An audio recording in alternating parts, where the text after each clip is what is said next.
Hello, everybody. Thanks for tuning in to Gin and Tantra, Spirituality with a Twist. Eric has the night off tonight. We will keep him in our prayers. He has a little bit of a family thing going on, so he is unable to join us, but we are joined by one of our returning guests, a returning contestant, if you will. She has earned many winnings previously on Ghetto Jeopardy. Priscilla Lang. Priscilla, thanks for joining us again. Good to see you. Thanks for having me. Good to see you too. Yes, of course, of course. So, just a little bit of behind the scenes because we like to go behind the scenes because sometimes they're fun to see when you're watching a movie. We had planned to record for tonight, but like I mentioned, something came up for Eric, and so he was unable to join. And so I was just talking with Priscilla before I came on here, and I was like, "Oh man, I really would like to, have somebody jump on, but who would do it last minute?" And she's like, "I don't know who would." And I said, "Well, would you?" And she said, "Yeah, of course." I said, "All right, cool." So here we are. So thanks for coming on. Yeah. And I like the background for those who are watching on the YouTube, all the things, right? Like, comment, subscribe. I always say that at the end, but I want to put it in the front because people's attention spans are so short, to be totally honest. Like, I could see the analytics that like our videos are about an hour-ish, sometimes 45, sometimes an hour 15, but like the average duration of viewing is like 4 minutes. So thanks for tuning in as always. If you like our work, share what we're doing. If you're watching on the YouTube, leave a comment. We always get back to people. Hit us up, ginandtantra@gmail.com. Hit us up on Instagram, the Gin and Tantra Podcast, or, like I said, on the YouTube. So, anyways, with all that to the side here, I want to get to our topic today. So, we have been discussing these kind of, we call them 9 things that could fuck up your life, or 9 obstacles to enlightenment, as they are probably more traditionally translated as in the Taoist texts. We're taking a little break from that tonight and moving in a slightly different direction that maybe we will continue moving forward, and we might illuminate this topic again. But I wanted to open it up for Priscilla to talk about, and as well as myself. And so I've mentioned this before, but in basic Buddhist teachings, there's something known as the 3 jewels. And what are the 3 jewels? We've talked about them before. They're known as the Buddha, the Dharma, and the Sangha. And just as a brief refresher, Buddha is kind of like not just the Buddha as a historical figure. This is the sort of external component of the 3 jewels, as you could imagine somebody having 3 gems, 2 emeralds and a diamond, or whatever kind of jewels you're into. But then you have the internal aspects of them.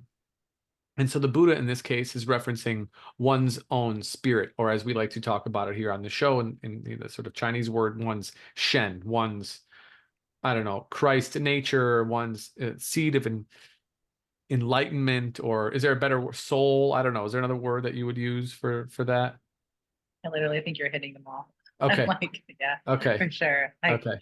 yeah, higher self. I don't There, like, yeah, there. Okay, that's a good yeah, one. like Yeah. I don't know, like thinking like all the things. Like I feel like everybody relates differently, but yeah, like that thing Yeah. that's like, yeah, Yeah, okay, the Atman, whatever. yeah, yeah, okay. Okay, I got more than a couple. All right. So Buddha, this is the Buddha, and then Dharma, many translations. I guess externally you can look at it as they call them the teachings of Buddha. So the externally, this would be the information that he passed down, or he transmitted, I guess maybe I could say, or transferred, if you will. So teachings on enlightenment, teachings on compassion, teachings on knowledge, teachings on practice, teachings on all the different things, teachings in general. And we did an episode a long time ago, within the first year. We said, "What's your type?" And we were talking about teachings, the way in which you can be taught. And as they mention teachers as one method, teachings as like written stuff that stands outside of the teacher, because once the teacher passes away, they're gone.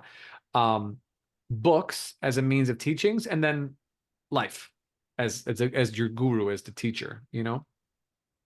So this is sort of dharma. So it's a multi faceted description of this. And the last part, the one that we're going to talk about more today, or we'll at least open the conversation, is the Sangha. And the Sangha is the community. And in the Buddhist tradition, it's referred to in this way, and probably in the Christian tradition or the Catholic tradition, I think they talk about it as like maybe the congregation, something like this, right? This is Mhm. a way of talking about it. Or you could say one's kind of spiritual community, you Mhm. know? And so this is kind of what we're going to be discussing today, and the importance of it. And, we like to be fair and balanced, like how Fox used to be. No, I'm just kidding. They were never fair or balanced, but that was the logo. That was the acronym or motto they had.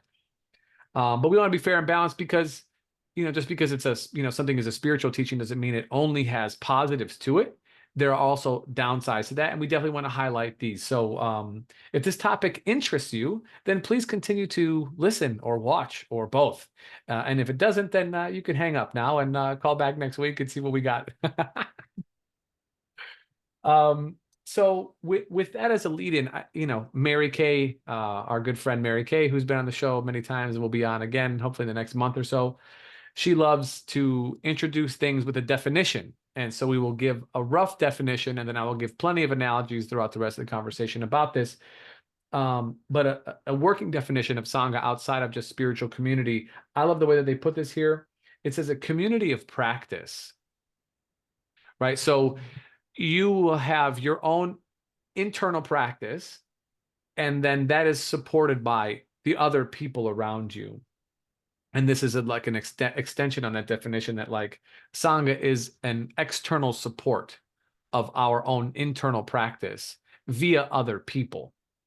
And I want to open up, chance for you to speak here, but because Priscilla was raised very different than me, and probably different than many people, in that she was grown up tightly knit within a local church community, which had its pros and cons. But growing up, what were some of the positive attributes? I don't mean to make this like an interview, but like, I want you to speak. So like, what were some of the positive attributes that you had from your Sangha that you were familiar with?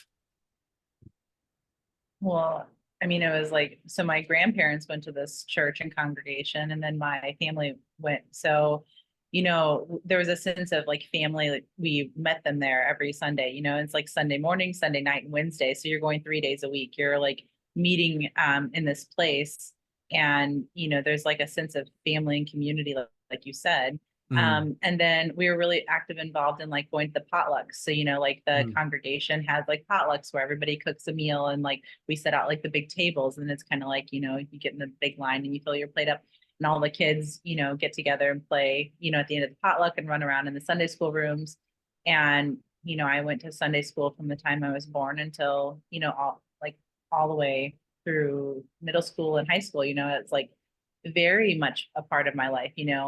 Um, and so I think that like the consistency of it maybe, and mm. that real sense of like there's like a congealedness of family, even though like we didn't live with my grandparents and we lived by them, like seeing them every Sunday, a day on Sundays and every Wednesday. And that led for other opportunities where like we were, spending the night on the weekends, or we were having family dinner after Sunday morning church. And so like I don't know, like it felt like, there's a stability where like, you're around your family and you're seeing, your older grandparents and your younger kids your age. So I don't think people are raised like that anymore, honestly. Like even my kids, I have a 6-year-old and or a 7-year-old and a 5-year-old. Like, I mean, they don't run around with friends or have friends like that, like we're not.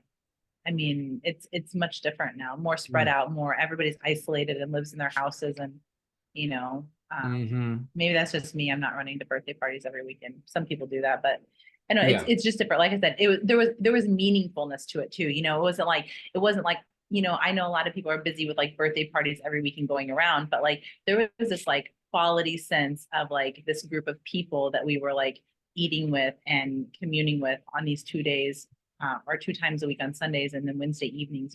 So Yeah.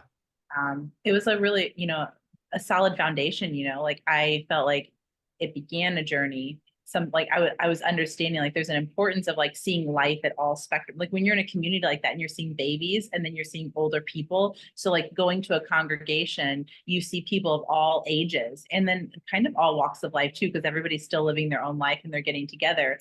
And so you get that a little bit of that experience by seeing, people bring like pregnant women bring babies into the world. And then you're seeing people, kids in the nursery, and you're seeing younger Yeah. kids and then older kids.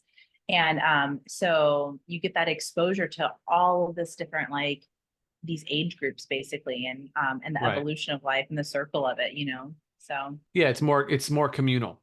It has a yeah.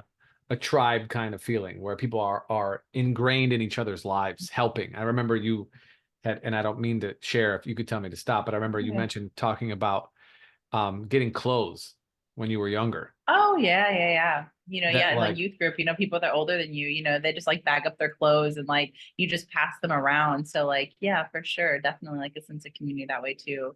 You yeah, know, like there was no judgment on hand-me-downs. That's like that sense of sharing food and bringing food. And it's like, sometimes people could bring two dishes, sometimes people could bring a small one. Like, nobody's judging or caring. There's a real sense of like community. Yeah. yeah, yeah. And I think, while I was thinking about what we should talk about, and the other thing that, this is part of it, but one of the things both you and I do is, we teach yoga. And we have been teaching yoga for, years at this point. I mean, you've been teaching, I don't know, at least what, 12, 13 years at least? Been 15. It's Yeah, like a long 15. time. So Yeah. Yeah, I'm coming up on 9, so I got a while yet. Um, but you're doing but great though. man, thank you.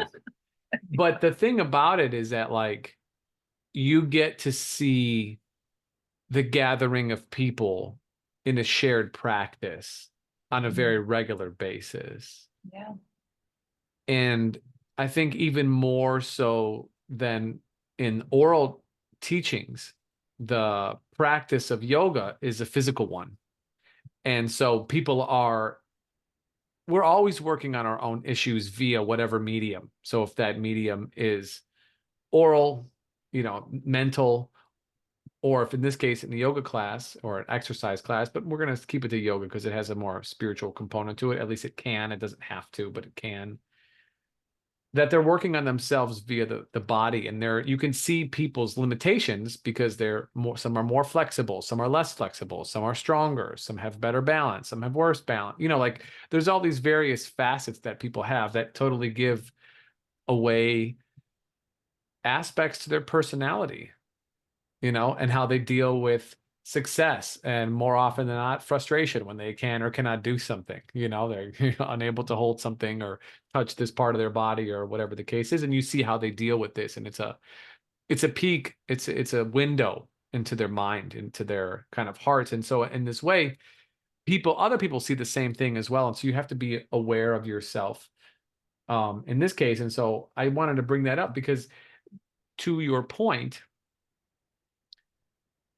there is not that much of that kind of a thing available today. There are many, many communities and many communities and certainly Facebook, and we absolutely shit on social media all the time, and we will continue to do so because um, it is a virus, but some viruses cause the species to evolve. And so, not all viruses should be eliminated. I can agree with that. However, for many people without strong immune systems, viruses can be very bad. And so in this case, I could say that Facebook has taken advantage of this need for human beings to be in community. And there's, tons of various groups of all kinds of, you know, I mean, you name it, hula hoopers, gong players, Tesla enthusiasts, Volkswagen bug mechanics. I mean, if you like something, I promise there's a Facebook group that's for it, but we're communal creatures, actually.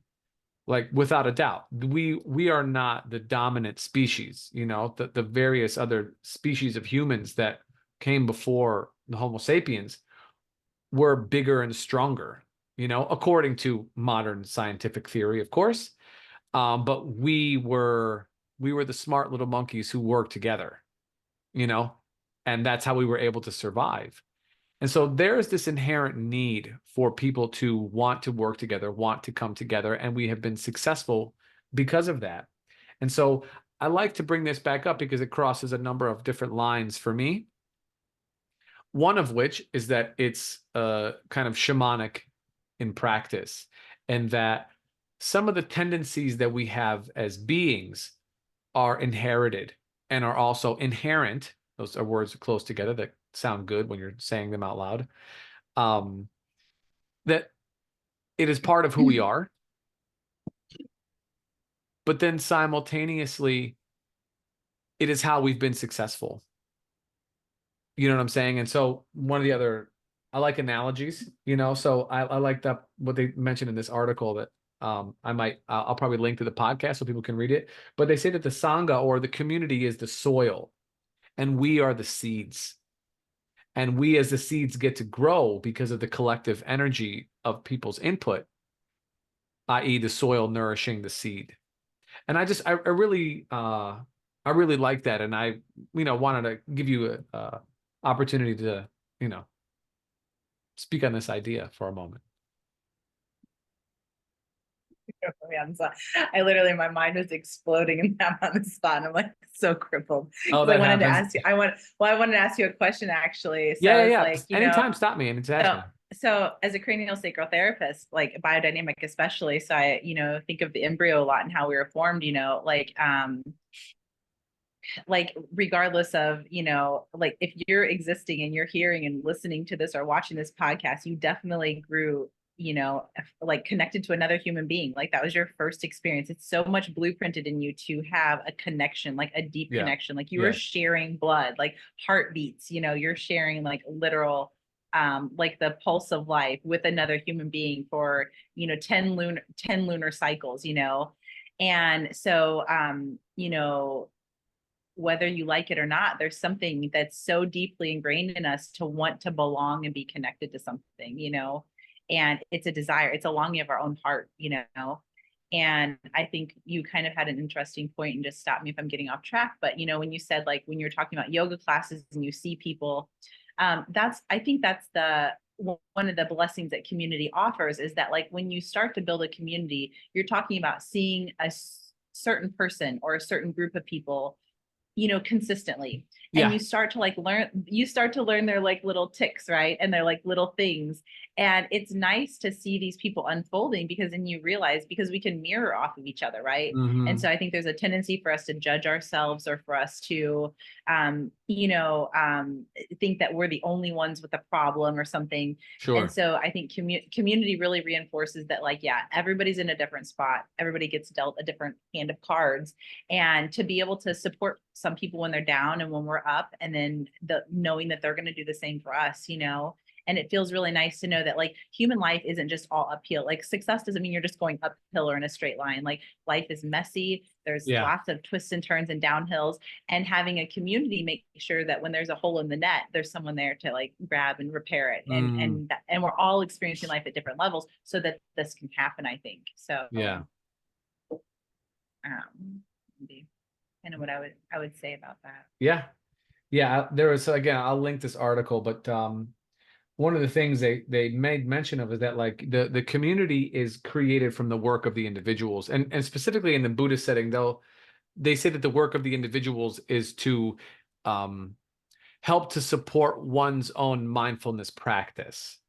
So everybody practicing around you, like you said, kind of mirrors your practice. And so they're reminding you to do your thing while you're reminding them to do their thing. And then together you're able to kind of have that resonance within each other. I think the other part, as we have various, I don't know how to say it, like methods to which we do self-discovery. Is that ambiguous enough? Is that, you know, that the ability to have people who are relatively like-minded. I'm not saying an echo chamber, because I think people in like a church community or in any kind of spiritual community of any type, or even a book club, you have a similar mindset in that you want to be in community, you want to open up yourself a little bit and discuss some things.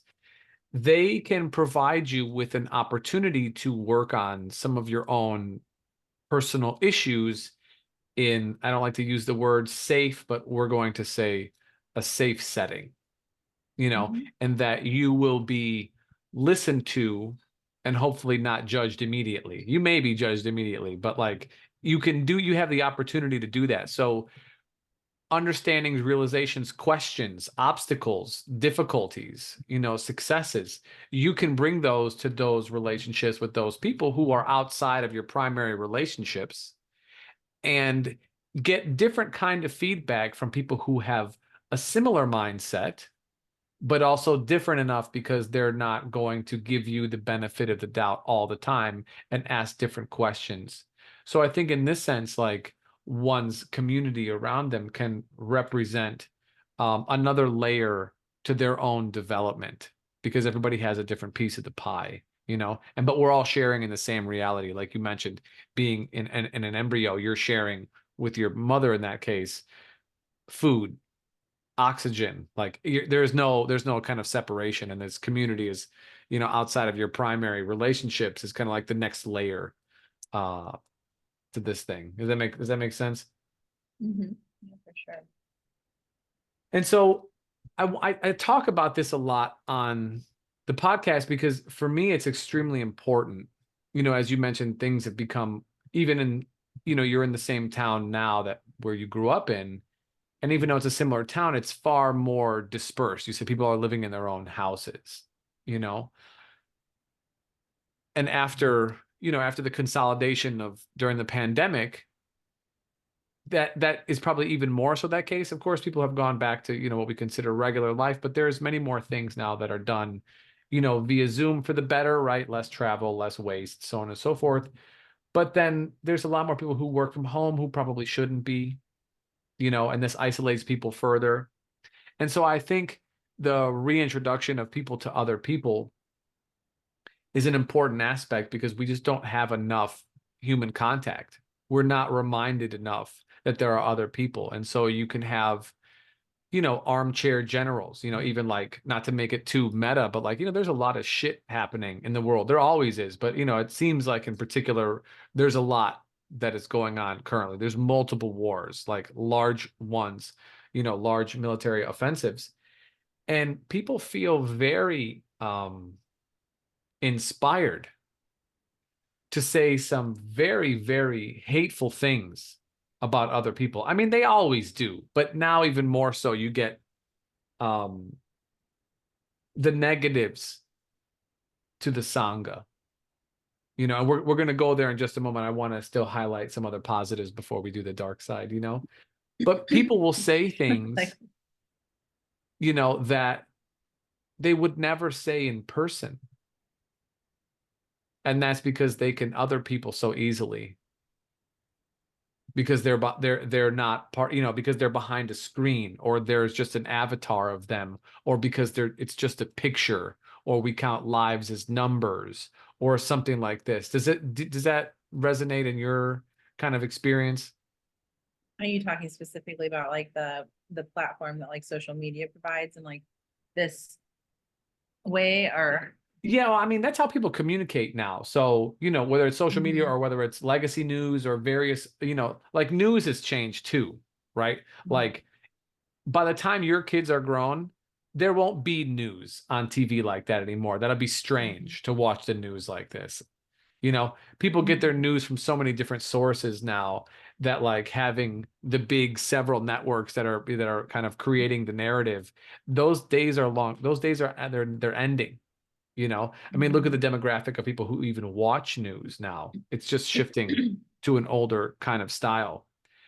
So, Do you feel like this is new though, really? Like, I mean, I only say because it's like I have friends that have like, for being proper or being in a way of like not wanting to like rock the boat or like make waves, walk on eggshells, but then, whenever you get them, if I'm with them alone, they're able to express themselves sure. to me. And so like I feel like this is just a habit that like a lot of humanity has had, like Mm, this need to vent or whatever. But like I mean, I agree, like whenever there's a platform or there's a way to go ahead and vent to like lots of people, there could be some like ego tripping or some sort of sure. like, power from it of some sort, like that Yeah. they feel really validated in their opinion or like they're super educated. It gives them some sort of like, which I mean, whenever you're talking about community the way you're talking about it, I'm thinking of it as a real spiritual practice, which Yes. like none of that contributes to a spiritual practice. Like if you're building the ego and you're doing things for a power trip, or you're doing things to maliciously hurt other people, or or you're dehumanizing anybody, or thinking some lives are not as important as other people's lives because of stories that you've told yourself and believe in, like, I can't believe in that. I can't believe that that's any part of community, you know? Sure. So, Sure. but I mean, it's happening maybe in a community like situation, you know, but Sure. like when, yeah, when you talk about community, like those are the things that I'm, you know, I'm thinking it's like all of the things you said, like Atman, higher self, like that's where community, what that's where I think of community leading me to and supporting me. So Well, let's move it there. Then let's move our conversation there, because there's, you know, there's a method to the madness. You know, the method may be questioned, but the madness is never never. never questioned. It's always deep. But so, okay, so on one hand, you have the idea of a spiritual community, a sangha, right? Which we've you know Hmm. talked about a little bit here, right? Being there for other people, being composed of people to support others, and so on and so on, to seed the soil, all of this. And I was trying to think of what's the opposite of a sangha, and I was like, oh, it's a cult. That's a cult, right? Oh, Where objective reality is questioned, right?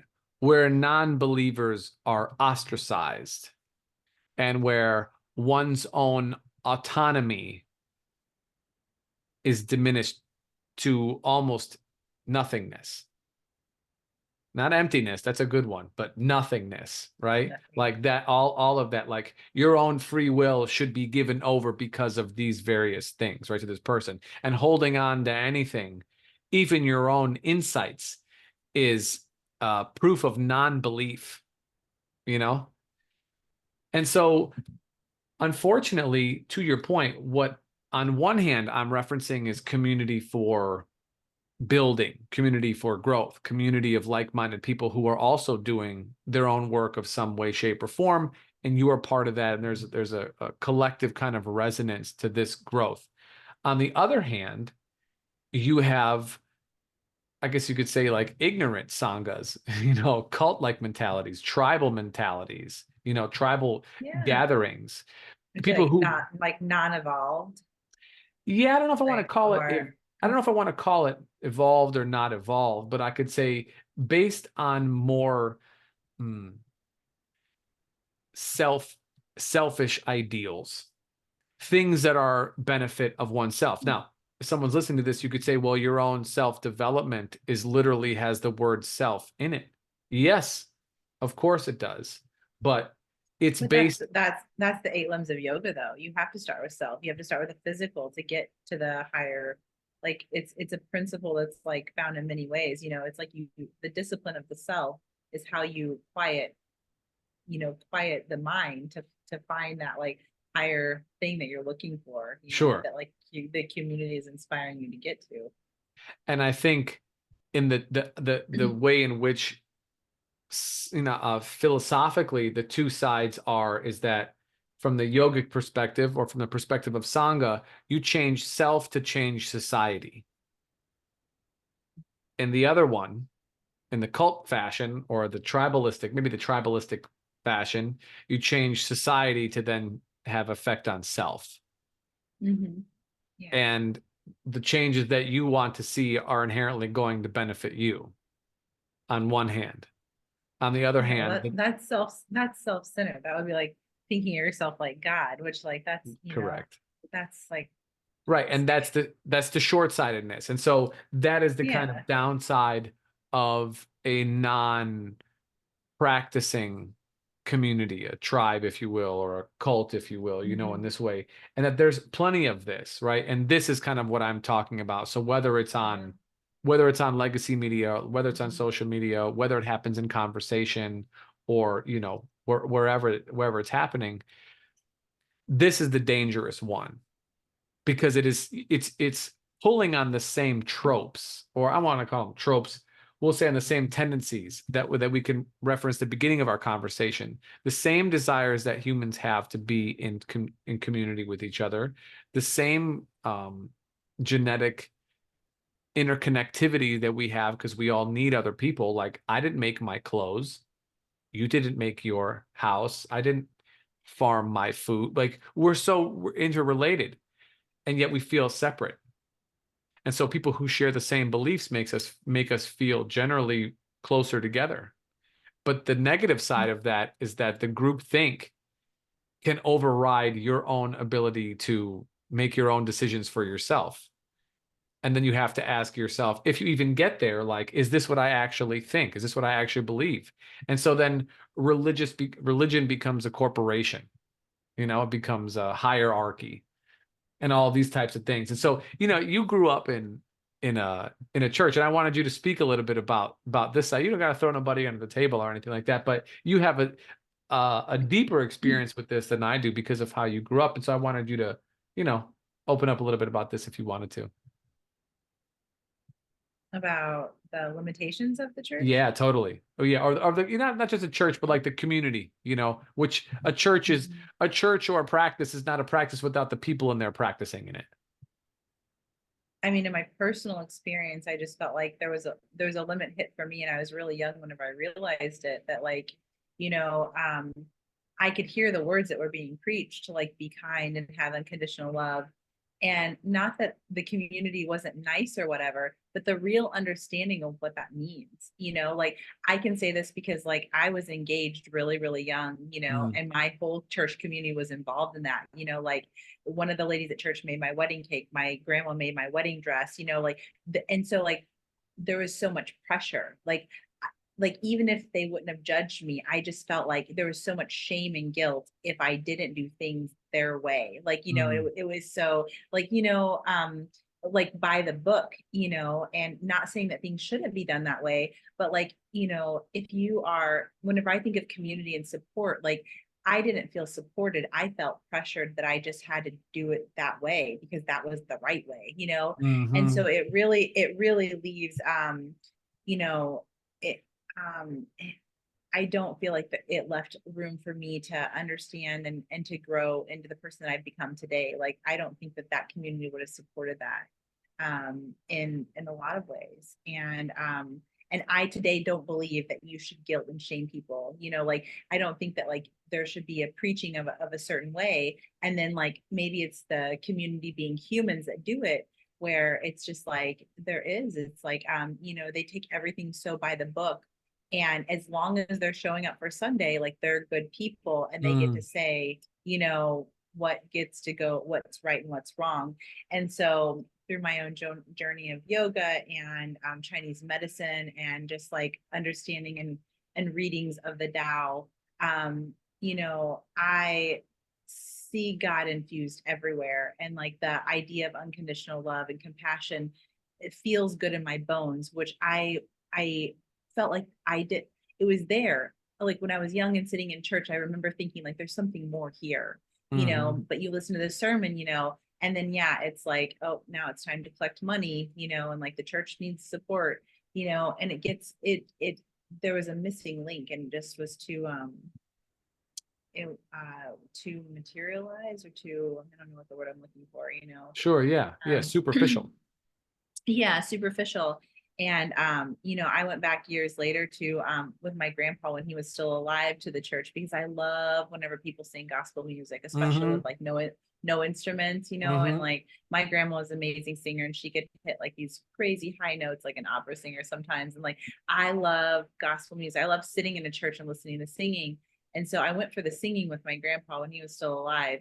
And the entire sermon was about tithing and giving money, and they were just basically resourcing money. And I was like, at that point I'd been on my own journey with yoga and Chinese medicine, and so my understanding and my love for like a deeper spiritual way had grown, and I was really hoping to like really hear something from the Bible talking about like the unconditional love or like the patience of like that we have to do, and how like God isn't an unjust God because there's bad things that happen to people. It's just that that's the human life sometimes. And but it wasn't about that. And it made me so sad. I remember walking away from there, and I actually haven't been back to church since, mm. like in an actual congregation.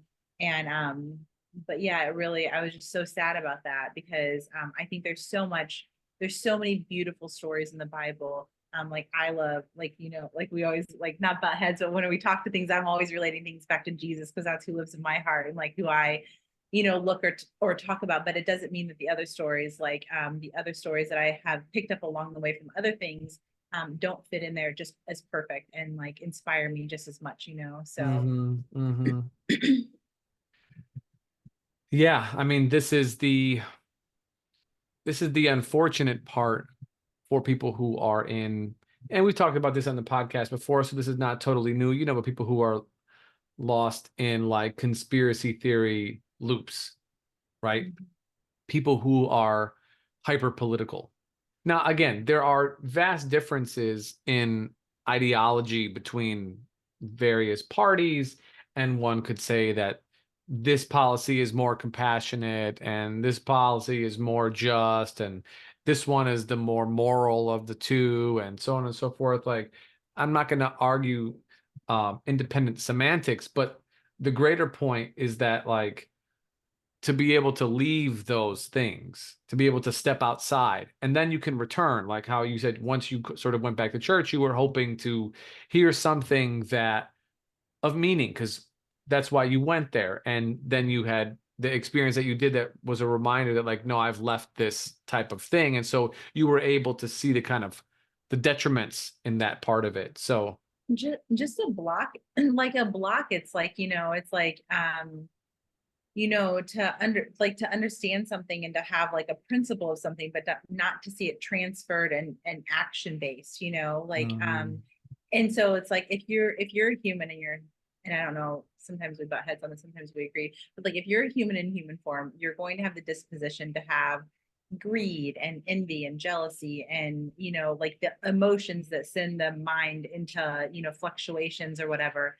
And if you're not giving people tools to learn how to understand that yeah, about yourself, then you're just dealing with a large group of like humans that like are unregulated in their mind and controlled by their emotions, which those things, even if you want to not have non-judgment, if you don't have a practice and an understanding of how to get there, about how to work with your mind to get there, then you're just, there's no way around it, and I feel like that's why I felt an insurmountable amount of like the guilt and the shame and the judgment, even though I don't think those people wanted to be that way, they just couldn't avoid it because they didn't have tools. They didn't work on it, like yeah. overcoming like the mundane life, go to work, have the house, go to church on Sunday, um, and there's nothing wrong with that, but it's, if you don't know, you don't know, Sure. and so there was like a limitation of where the preaching stopped, and then it just, there was no more tools given for work. It's like if Right. you come here, you're good, you're going to heaven if you just show up here on Sunday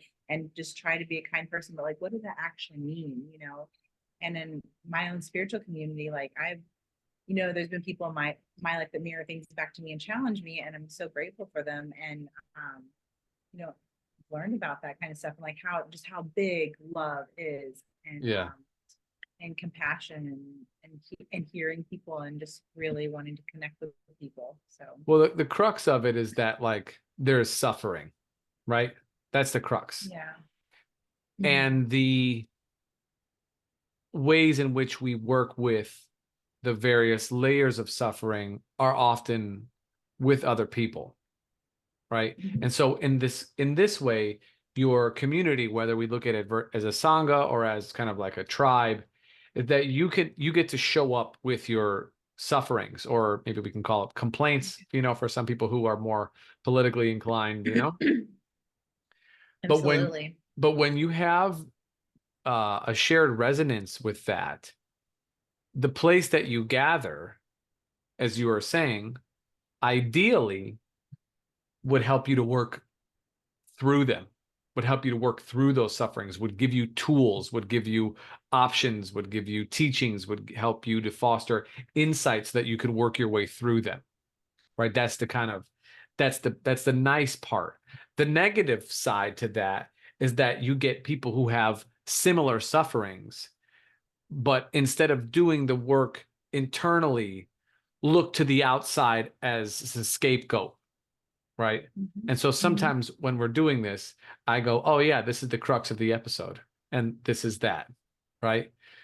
And that this is the difference between the two, is that a community in the way that which I'm describing in the beginning is one that does that, is one that drives you and everybody else back to the inside to work on this suffering together, to do it together. You're not doing it alone, right? And a big part of the suffering is that we feel like we are alone. Is that once we break that in utero connection with our mothers and we start to become more developed, that we can walk away from her, run away from her, right? Push her away, tell her or our parents, whomever raised you, no, right? And then you get responsibility, right? You know? Would you say that's a differentiation of like maybe like cults are successful because the people that feel like they're suffering alone find like a person that's going to save them, or like someone that like Absolutely. totally because I think healing comes from inside, truly. Like you have to find it inside, like that's where your happiness is going to come from, that's where it's going to heal. But these people that are vulnerable and so tired of suffering alone, they see this thing that they think is going to save them. Totally. And like I have like a best friend that I love to death named Dre. And I was like having a rough day one day talking to Dre, and I'll say this like a million times, but I called Dre and I'm just like talking about it, and Dre is just like listening. And then Dre says, Priscilla, ain't no one coming to save your ass, bitch. And I was like, you're right. It can't happen that way. Like I have to do it myself. But we do need help. We definitely We need need, help. Yeah. we need help for sure. Yeah, So absolutely. yeah, so there's a couple analogies here that I want to give because I like them. They said that like if you view yourself as a rock, with all of your stuff very heavy, and I throw a rock into a river, the rock just sinks to the bottom, and that's just what happens to it. Mm-hmm, mm-hmm. However, if I'm on a boat, I could put as many rocks as I want on this boat, and the boat won't sink to the bottom. It'll float along the rest of the river. And so we feel if we're on a boat with other rocks that we won't sink because they're with us. Unfortunately, boats can have holes. And also, the river can be leading us right off the end of a cliff. Yeah. And so the reminder is first to remind yourself that you're not a rock. That's number one, and you're not going to sink, I always I tell people that like, and I've made this comment on the podcast before that like people who come to my practice, I could just tell them I'm never going to need to see you again, but I'm going to charge you $1,000 for these next two sentences, which is by the way, you're getting this for free now, so my business idea is gone out the window. Nobody heard it. They all stopped listening at 4 minutes. So Probably, You're yeah. good. So we're just talking right now, but like, you're not alone. You're going to be fine. There is a God. Mm-hmm. Pay and leave. That's Mm-hmm. that's all that it is. But it is to say that like if you find other people who are have a similar kind of experiences, then you will be drawn together. And the question is with this collective energy of your sangha, of your community, of your tribe, of your cult, of whatever it is, what do you do with that energy? Do you remind each other then to be mindful people, to be compassionate people? Can you practice the people that you want to be seen as in the greater community, in the greater sangha, in the entire world, in the smaller one? Or do you get to stand together back to back and point at society, at all the ills in society, and clamor for change when you're unwilling to take that change on yourself? That's the question I have. And this is, I like to be fair when we do this. And so I don't want to make everything seem all like, oh yeah, this is good, so therefore go look up Sangha and do something about it. No, it's not. It's not like that. It's to produce insight, really and truly, this the inner kind of, wise guy in there. I won't say wise man, I'll say wise guy, because then, it sounds a little bit more nefarious and tricksterish, you know.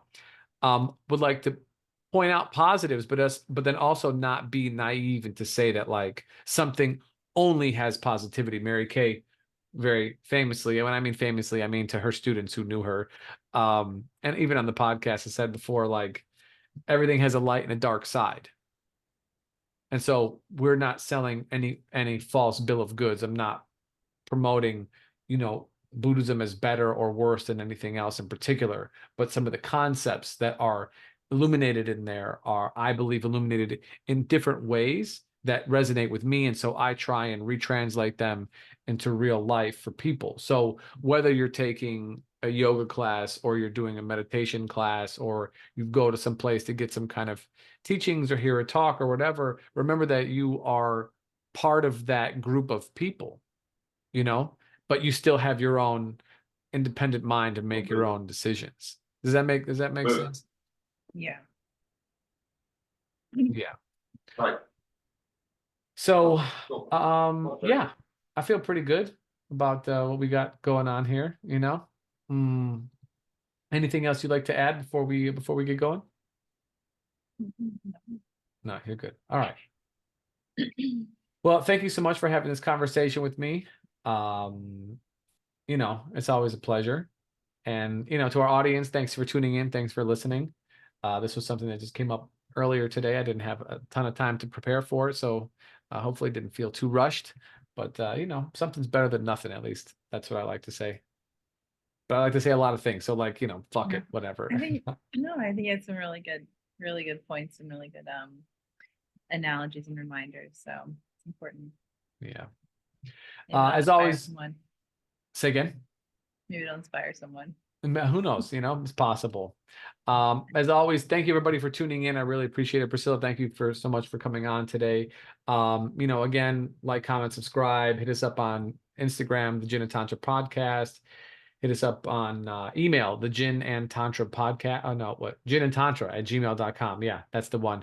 To everybody who sends us, who gives us love, you know, we definitely appreciate it. We are sponsored by our damn selves, which is awesome. And yeah, for Priscilla and Eric, who's not here, this is Daniel. We'll catch you guys in the next one. Good luck with finding some people who resonate with you. Peace. Bye.